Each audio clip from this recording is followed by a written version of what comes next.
Okay, so this problem presents something interesting because there's numbers in here that you can disregard. You're not actually needing them for the problem. So it's telling you information, and you need to decide, okay, what information do I need? What don't I need? So here we're going to talk it out, and I'm going to help you with this, okay? Um, a total of 12 waffles can be made from each batch of waffle mix. Now, Cynthia's making 6 batches, and the recipe calls for 5/12ths of a cup of milk for each batch. How many cups of milk does she need to make 6 batches of waffles? Here's the idea. You want to do this amount, 5/12ths of a cup of milk, times 6 because you're making 6 batches.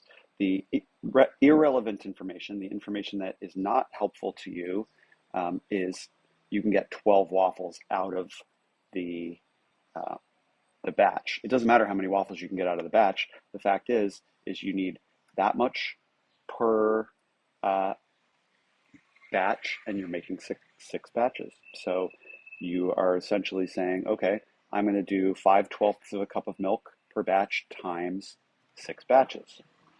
And you may have remembered that I said that you can take any whole number and put it over one, like this, because essentially that's equal to 6. You're saying what's what's 6 divided by 1. You may not, I don't know if you know this, but if you took a fraction and instead of putting the numbers, you put dots, you get a division symbol, because a fraction literally is dividing the top number by the bottom number.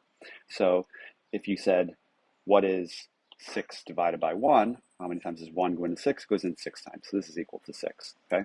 So now when you multiply fractions, you multiply straight across, and you say, okay, then I've got 30/12ths.